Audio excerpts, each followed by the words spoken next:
ಎನ್ಆರ್ಪುರ ಸುದ್ದಿ ಸಮಾಚಾರಕ್ಕೆ ಸ್ವಾಗತ. ಇಂದು ಸೋಮವಾರ. ನಾನು ಭಾಗ್ಯ ನಂಜುಂಡಸ್ವಾಮಿ. ಸುದ್ದಿಗಳ ವಿವರ.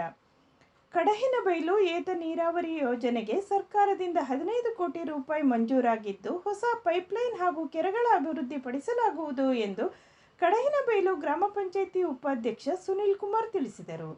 ಅವರು ಶನಿವಾರ ತಾಲೂಕಿನ ಕಡಹಿನಬೈಲು ಗ್ರಾಮ ಪಂಚಾಯಿತಿಯಲ್ಲಿ ವಿಶೇಷ ಗ್ರಾಮ ಸಭೆಯ ಅಧ್ಯಕ್ಷತೆ ವಹಿಸಿ ಮಾತನಾಡಿ, ಗ್ರಾಮ ಪಂಚಾಯಿತಿ ವ್ಯಾಪ್ತಿಯ ಎಲ್ಲ ಗ್ರಾಮಗಳಿಗೂ ಬೀದಿ ದೀಪ ಅಳವಡಿಕೆ, ಸುಮಾರು 6 ಕೋಟಿ ವೆಚ್ಚದಲ್ಲಿ ಜೆಜೆಎಂ ಯೋಜನೆ ಮೂಲಕ ಸಮರ್ಪಕವಾದ ಕುಡಿಯುವ ನೀರನ್ನು ಪೂರೈಕೆ ಮಾಡಿದ್ದೇವೆ ಎಂದರು. ಗ್ರಾಮ ಪಂಚಾಯಿತಿ ಸದಸ್ಯ ಎಬಿ ಮಂಜುನಾಥ್ ಮಾತನಾಡಿ, ಗ್ರಾಮ ಪಂಚಾಯಿತಿ ವ್ಯಾಪ್ತಿಯಲ್ಲಿ 94C ಅಡಿ 106 ಜನ ಅರ್ಜಿ ಸಲ್ಲಿಸಿದ್ದಾರೆ. ಅವರಿಗೆ ಹಕ್ಕುಪತ್ರ ವಿತರಿಸುವ ಕೆಲಸ ಸರ್ಕಾರ ಮಾಡಬೇಕು. ಸ್ಮಶಾನಕ್ಕೆ ಜಾಗವನ್ನು ನಿಗದಿ ಮಾಡಬೇಕು. ಗ್ರಾಮದ ಜನರು ಕಟ್ಟಿರುವ ಮನೆಯ ಪ್ರದೇಶ ಅರಣ್ಯ ಅಥವಾ ಗೋಮಾಳ ಎಂದು ಗೊತ್ತಿರುವುದಿಲ್ಲ. ಎಲ್ಲವೂ ಕಂದಾಯ ಭೂಮಿ ಎಂದು ಮನೆ ಕಟ್ಟಿಕೊಂಡು ವಾಸವಾಗಿದ್ದಾರೆ. ಅಂಥವರಿಗೆ ಸರ್ಕಾರ ಹಕ್ಕುಪತ್ರ ನೀಡಲಿ ಎಂದು ಒತ್ತಾಯಿಸಿದರು. ಗ್ರಾಮಸ್ಥ ಚನ್ನಮಣಿ ಮುರಳೀಧರ ಮಾತನಾಡಿ, ಈಗಾಗಲೇ ಚನ್ನಮಣಿಯ ಕೆರೆ ಕಳೆದ ಬಾರಿಯ ಭಾರೀ ಮಳೆ ಪ್ರವಾಹದಿಂದ ದಂಡೆಗಳು ಹಾಳಾಗಿವೆ. ಇದರಿಂದ ನೀರು ಸಂಗ್ರಹಣಾ ಸಾಮರ್ಥ್ಯ ಕಡಿಮೆಯಾಗಿದೆ. ಇದರಿಂದ ಈ ಭಾಗದ ಕೆರೆ ಅಚ್ಚುಕಟ್ಟು ರೈತರಿಗೆ ತುಂಬಾ ತೊಂದರೆಯಾಗಿದೆ ಎಂದರು. ಸಿಡಿಪಿಒ ಕಚೇರಿ ಮೇಲ್ವಿಚಾರಕಿ ಕಾವ್ಯ, ಗ್ರಾಮ ಪಂಚಾಯಿತಿ ಪಿಡಿಒ ವಿಂಧ್ಯ ಮಾಹಿತಿ ನೀಡಿದರು. ಸಭೆಯಲ್ಲಿ ಗ್ರಾಮ ಪಂಚಾಯಿತಿ ಸದಸ್ಯರುಗಳಾದ ಚಂದ್ರಶೇಖರ್, ರವೀಂದ್ರ, ಎಬಿ ಮಂಜುನಾಥ್, ಶೈಲಾ ಮಹೇಶ್, ವಾಣಿ ನರೇಂದ್ರ, ಲಿಲ್ಲಿ ಮಾತುಕುಟ್ಟಿ, ಶಿಕ್ಷಣ ಇಲಾಖೆ ಸಿಆರ್ಪಿ ತಿಮ್ಮಮ್ಮ, ಆರೋಗ್ಯ ಇಲಾಖೆಯ ಮಿನಿ, ಗ್ರಾಮ ಆಡಳಿತಾಧಿಕಾರಿ ನಾಗಲಕ್ಷ್ಮಿ, ಅಂಗನವಾಡಿ ಹಾಗೂ ಆಶಾ ಕಾರ್ಯಕರ್ತೆಯರು ಇದ್ದರು. ನಾವಿಲ್ಲಿ ಯಾವ್ಯಾವ ಇಲಾಖೆಗಳು ನಮ್ಮ ಗ್ರಾಮ ಪಂಚಾಯಿತಿ ಒಳಗೆ ನಮ್ಮ ಏನು ಇಲಾಖೆಗಳು ಅವರ ಕಾರ್ಯವೈಖರಿಗಳನ್ನು ಮಾಡಿರ್ತಾರೆ, ಅದನ್ನ ಡೇಟಾಸ್ ಅನ್ನ ನಮ್ಮ ಗ್ರಾಮ ಪಂಚಾಯಿತಿ 2.0 ಅಂತೇಳಿ ಸಾಫ್ಟ್ವೇರ್ ಬಿಟ್ಟಿದ್ದಾನೆ ಸರ್ಕಾರದಿಂದ. ಅದಕ್ಕೆ ಅಪ್ಲೋಡ್ ಮಾಡಿದ ಸಂದರ್ಭದಲ್ಲಿ ಈ ದೇಶದಲ್ಲಿ ಯಾವ ಗ್ರಾಮ ಪಂಚಾಯಿತಿಗಳು ಅತಿ ಹೆಚ್ಚಿನ ರೇಟಿಂಗ್ ಅನ್ನ ಒಂದೊಂದು ಗ್ರಾಮದಲ್ಲಿ ಮಾಕೋಡು ಭಾಗ 3 ಅಂತ ಮೆನ್ಷನ್ ಮಾಡಿದೀವಿ. ಇಲ್ಲಿ ಸರ್ವೆ ನಂಬರ್ 59 ಬರುತ್ತೆ. ಇಲ್ಲಿ 10 ಕುಟುಂಬಗಳು ಬರ್ತವೆ.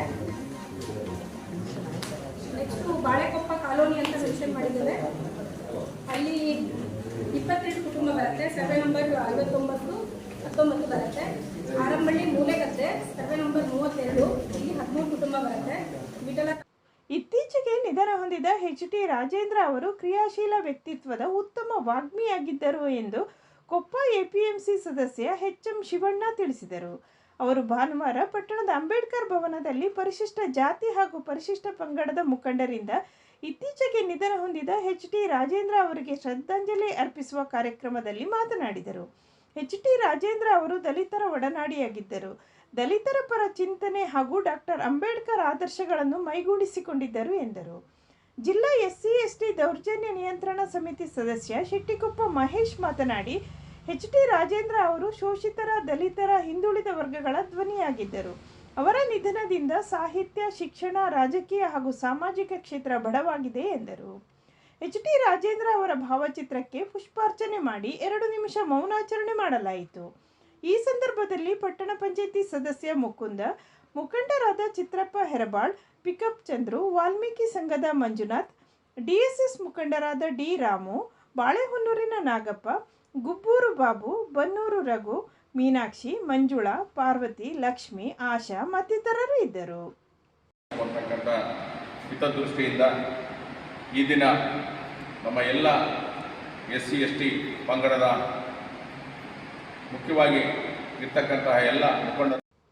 ಇದೇ ಸಂದರ್ಭದಲ್ಲಿ ನರಸಿಂಹರಾಜಪುರ ಪಟ್ಟಣದ ಹಳೆ ಮಂಡಗದ್ದೆ ಸರ್ಕಲ್ ಅಥವಾ ಹಳೆ ಮಂಡಗದ್ದೆ ರಸ್ತೆಗೆ ಎಚ್.ಟಿ. ರಾಜೇಂದ್ರ ಅವರ ಹೆಸರನ್ನು ನಾಮಕರಣ ಮಾಡಬೇಕು ಎಂದು ಸೇರಿದ್ದ ಎಲ್ಲ ದಲಿತ ಮುಖಂಡರು ಸಂಬಂಧಪಟ್ಟವರಿಗೆ ಒತ್ತಾಯಿಸಿದರು. ನರಸಿಂಹರಾಜಪುರ ತಾಲೂಕಿನ ಮೆಣಸೂರು ಮೌಂಟ್ ಕಾರ್ಮೆಲ್ ಪದವಿ ಪೂರ್ವ ಕಾಲೇಜಿನಲ್ಲಿ ಉಪನ್ಯಾಸಕರಾಗಿ ಕೆಲಸ ಮಾಡುತ್ತಿದ್ದ ಕಾನೂರು ಗ್ರಾಮದ ಮೂಲೆಮನೆಯ 37 ವರ್ಷ ವಯಸ್ಸಿನ ಅರವಿಂದ ಶನಿವಾರ ಸಂಜೆ ಹೃದಯಾಘಾತದಿಂದ ನಿಧನ ಹೊಂದಿದರು.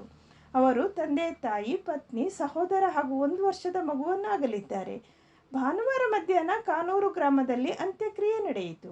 ಅರವಿಂದ ಅವರು ತಾಲೂಕು ಬ್ರಾಹ್ಮಣ ಮಹಾಸಭಾದ ಕಾರ್ಯಕಾರಿಣಿ ಸಮಿತಿ ನಿರ್ದೇಶಕರಾಗಿ ಹಾಗೂ ತಾಲೂಕು ಶ್ರೀ ಶಂಕರ ಭಾರತಿ ಟ್ರಸ್ಟ್ನ ವಿಶ್ವಸ್ತರಾಗಿ ಕೆಲಸ ನಿರ್ವಹಿಸುತ್ತಿದ್ದರು. ಅವರು ಈ ಹಿಂದೆ ನರಸಿಂಹರಾಜಪುರ ಹಾಗೂ ಕೊಪ್ಪ ಸರ್ಕಾರಿ ಪ್ರಥಮ ದರ್ಜೆ ಕಾಲೇಜಿನಲ್ಲಿಯೂ ಉಪನ್ಯಾಸಕರಾಗಿ ಸೇವೆ ಸಲ್ಲಿಸಿದ್ದರು. ಅರವಿಂದ ಅವರ ನಿಧನಕ್ಕೆ ತಾಲೂಕು ಬ್ರಾಹ್ಮಣ ಮಹಾಸಭಾದ ಅಧ್ಯಕ್ಷ ಕೊನೋಡಿ ಗಣೇಶ್ ಹಾಗೂ ಮೌಂಟ್ ಕಾರ್ಮೆಲ್ ಪದವಿ ಪೂರ್ವ ಕಾಲೇಜಿನ ಪ್ರಾಂಶುಪಾಲೆ ಸಿಸ್ಟರ್ ಶುಭಾ ಶೋಕ ವ್ಯಕ್ತಪಡಿಸಿದ್ದಾರೆ. ನರಸಿಂಹರಾಜಪುರ ಲಯನ್ಸ್ ಕ್ಲಬ್ನ ನೂತನ ಪದಾಧಿಕಾರಿಗಳ ಪದವಿ ಸ್ವೀಕಾರ ಸಮಾರಂಭವು ಜುಲೈ 23 ಬುಧವಾರ ಸಂಜೆ 6 ಗಂಟೆಗೆ ಕನ್ಯಾಕುಮಾರಿ ಕಂಫರ್ಟ್ ಹಾಲ್ನಲ್ಲಿ ನಡೆಯಲಿದೆ. ನೂತನ ಅಧ್ಯಕ್ಷರಾಗಿ ಪಿಜೆ ಆಂಟೋನಿ, ಕಾರ್ಯದರ್ಶಿಯಾಗಿ ಕೆಟಿ ಎಲ್ದೋ, ಖಜಾಂಚಿಯಾಗಿ ಡಿ ಸಜಿ ಹಾಗೂ ಇತರ ಪದಾಧಿಕಾರಿಗಳು ಪದವಿ ಸ್ವೀಕಾರ ಮಾಡಲಿದ್ದಾರೆ. ಲಯನ್ಸ್ ಕ್ಲಬ್ನ 317ಡಿ ಜಿಲ್ಲಾ ಉಪ ರಾಜ್ಯಪಾಲ ಎಚ್.ಎಂ. ತಾರಾನಾಥ್ ನೂತನ ಪದಾಧಿಕಾರಿಗಳಿಗೆ ಪ್ರತಿಜ್ಞಾವಿಧಿ ಬೋಧಿಸಲಿದ್ದಾರೆ. ವಂದನೆಗಳು.